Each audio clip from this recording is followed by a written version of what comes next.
On this episode of History Hunters, Jeff heads to a community in the heart of California's Motherlode in search of some of the interesting graves of early-day pioneers. So welcome to this episode of History Hunters. We're in Tuolumne County, California, specifically outside of Columbia, California. State Historic Park is here. This is the old schoolhouse behind me. Dates back to the 1860s.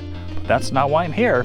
I'm here to check out the three cemeteries behind this building, the Masonic Cemetery, the Oddfellow Cemetery, and the City Cemetery, that are full of the remains of pioneers of Columbia, California, dating back to the California Gold Rush. So let's get going.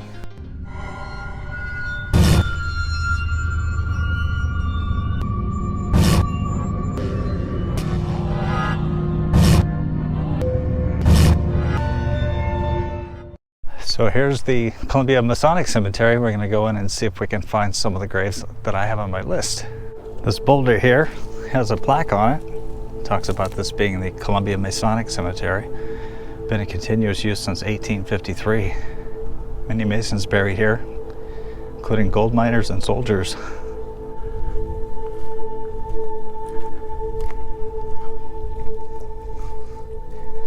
There's some more German natives. Native of England and a native of Germany, side by side.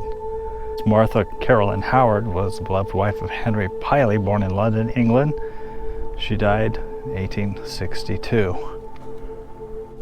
Looks like this is a Benjamin Parnell. I know I'm close to Mary Newell Parnell.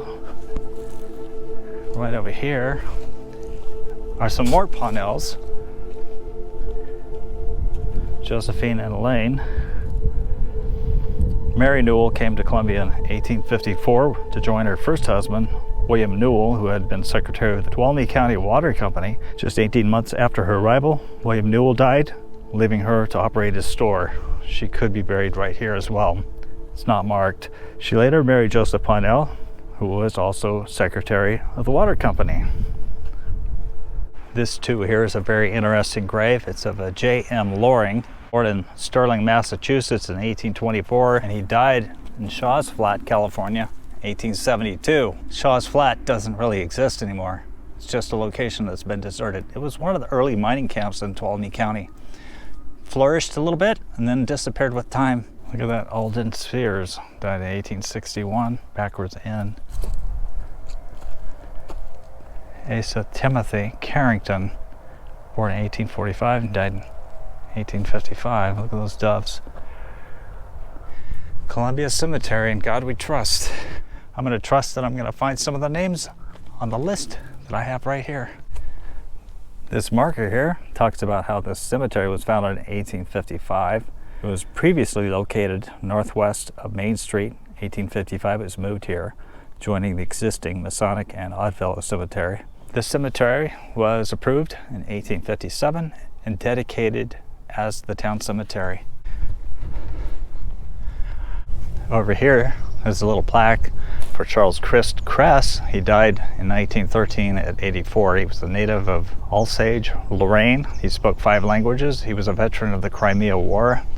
Married in New York, came around the Horde to San Francisco. He owned a baker shop on Kearny Street in San Francisco. In 1863, bought 160 acres near Columbia for $75. He baked, mined, ranched, and served as court interpreter to provide for his 6 children. He died in 1854. In loving memory of Mother Letitia Menez Kress. We have to talk about this fellow, H.N. Brown. He owned a general store on South Main Street, and one of his products stored in the basement was black gunpowder used in mining. On August 25th, 1857, a devastating fire swept through Columbia, and when he rushed down there to the store, an explosion occurred and Mr. Brown was killed. Over here is the tombstone of Jacob Gittes. He was 28. Check it out. He was murdered on or about the 28th day of June, 1861. There's Joel Comeback, formerly of Chester, Morris County, New Jersey. He died June 5th, 1857. He was just 30. Erected by his friend, Jacob Gittes. Looks like Jacob here paid for the tombstone of Joel, his friend, over here, and he actually was murdered 4 years later, on the same month. There's just an incredible amount of pioneer graves here in Tuolumne County. Here's Adam Gerber. He was born in 1819, died in 1878. And Melia Gerber, looks like his wife, native of Germany. This is in memory of Albert Woodward. It's like he passed away in Montezuma, California, September 29th, 1856. I don't think that Montezuma exists anymore. Hi, John Graham, born in Scotland, died April 12th, 1864. He was just 15 years old. Okay, so this grave right here caught my eye because of what's written on it. It's kind of startling.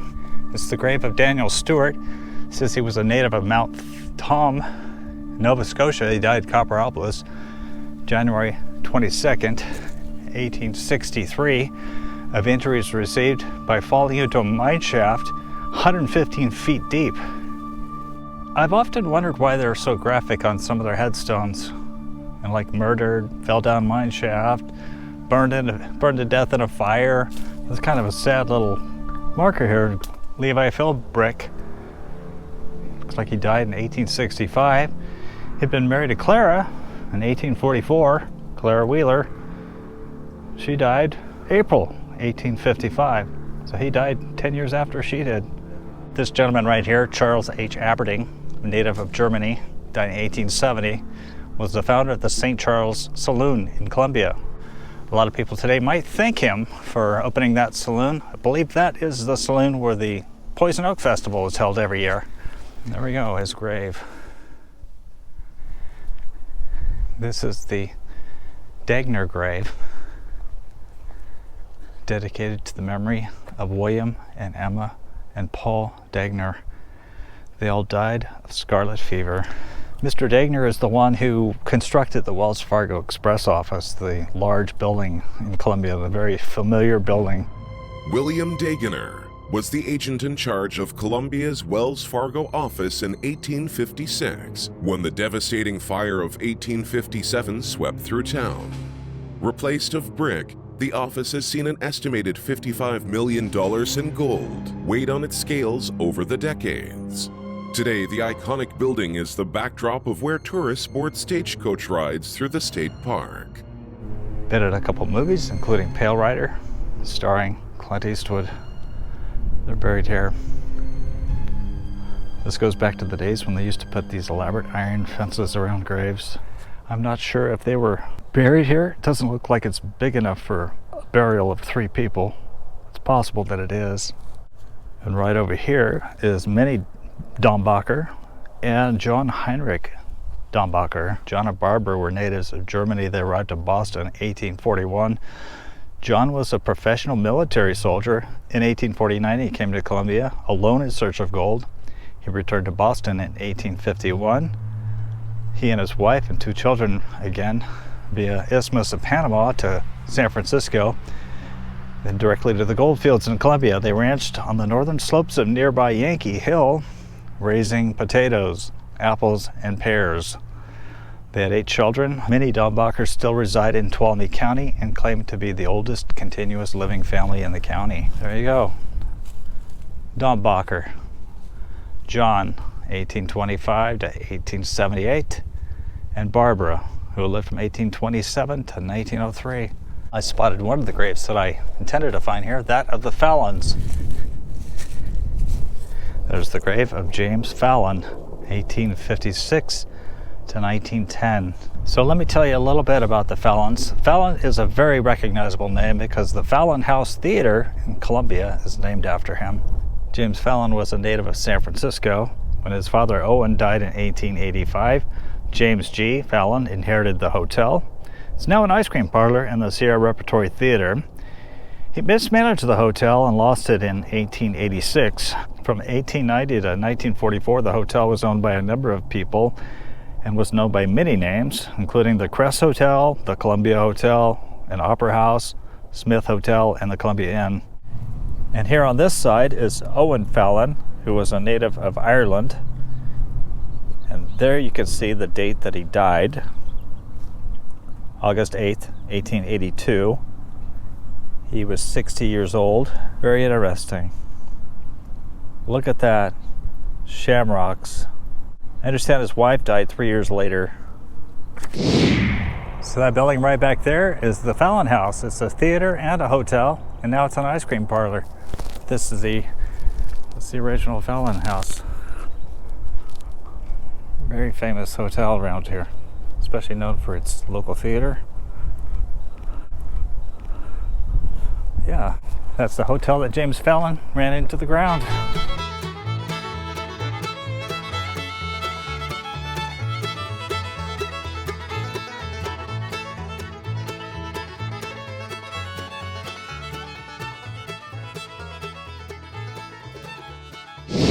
So right here, this one caught my eye. It's W.H. Ryan. He was born in Belfast, Maine, 1824. He died here in Columbia in 1881. If you're from Belfast, Maine, or anywhere near it, love to hear about that connection that you have to this young man, W.H. Ryan. Right in this section, we have a whole slew of veterans' graves, including this one, George F. Grant. He was Company A of the 14th Infantry, Spanish-American War. All of these over here are also Civil War graves. Too many to mention. It is said that this grave of Hugh Gillis of Fort Covington, New York, died June 14th, 1852, was the very first grave that was buried in this cemetery. I understand that this gentleman may have been buried somewhere else. The first burials in Columbia were on a hill south of State Street and west of Silver Street. So when gold was discovered there in January of 1853, the burials were moved to this section. The town masons appointed a committee to select the burial ground. In October, they moved John Barclay and John Smith from Gold Hill to the new burial ground, which is this, the present-day Masonic Cemetery.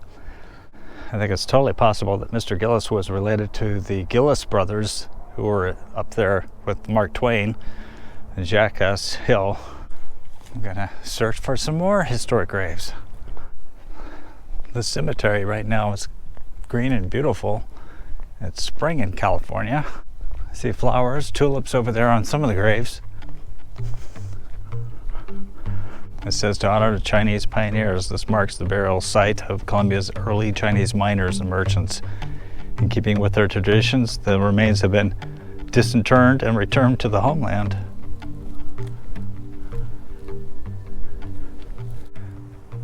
While this grave plot bears no specific markers, we know that we're in the Siebert grave.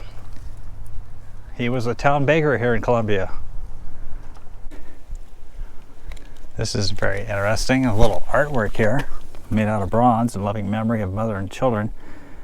1874 to 1922. Minnie, Alice, Gow, Viola, and Samuel.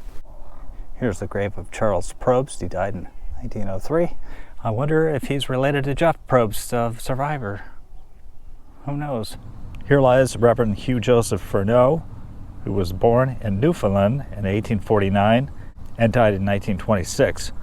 He was called the Shepherd of the Hills because he would take the gospel to the lumber and mining camps using two donkeys named Pipe Organ and Bagpipes.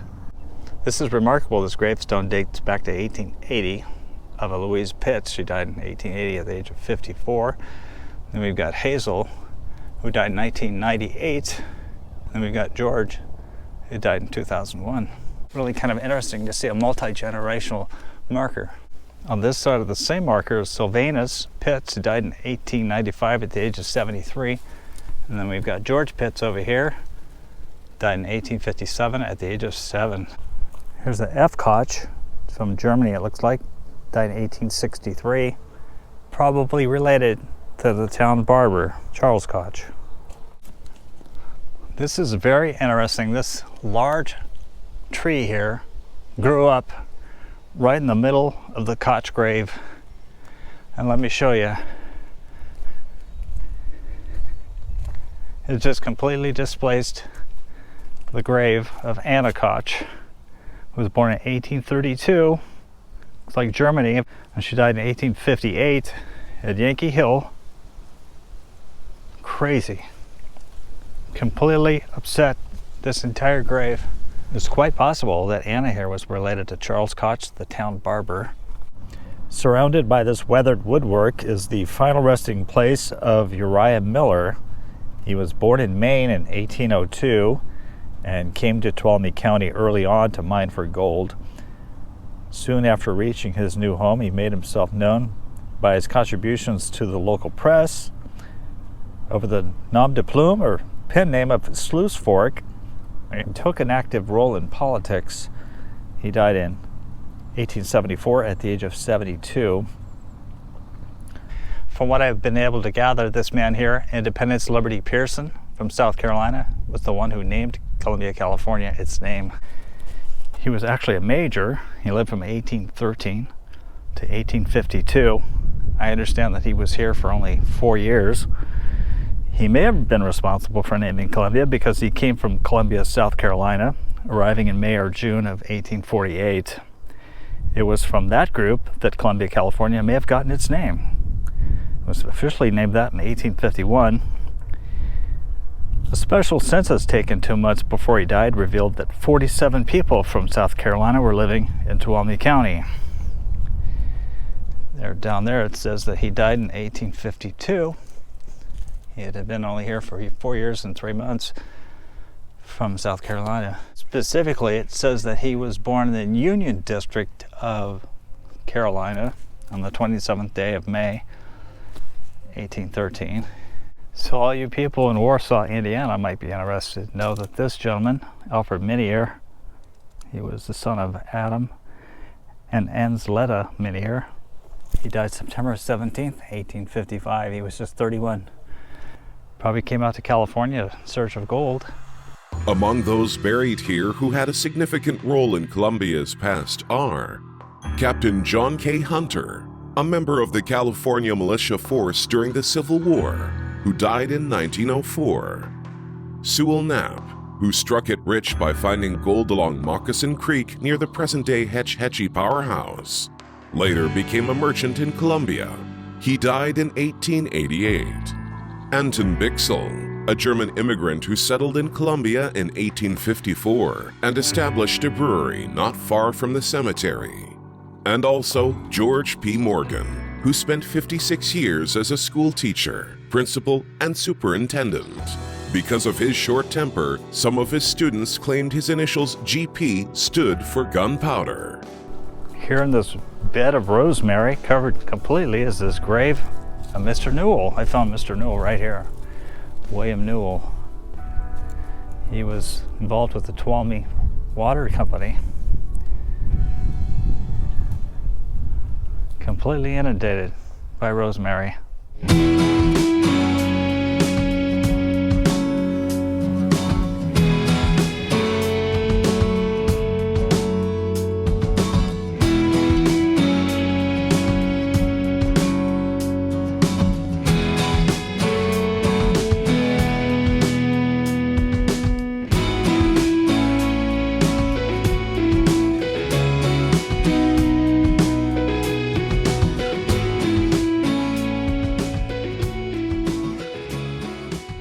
I think we're going to wrap up this episode of History Hunters at the graves of Jacob Geddes and his friend Joel Comeback. And I want to thank you for exploring the cemeteries with us. There's 3 cemeteries that we got to see. I didn't get to find all the graves that I wanted to find because some of the markers are missing and cemetery records have been destroyed in fires over the years. But we're a growing channel. We would appreciate a like and a comment. And also if you could subscribe because we've got more adventures ahead. We want to thank you so much for watching us.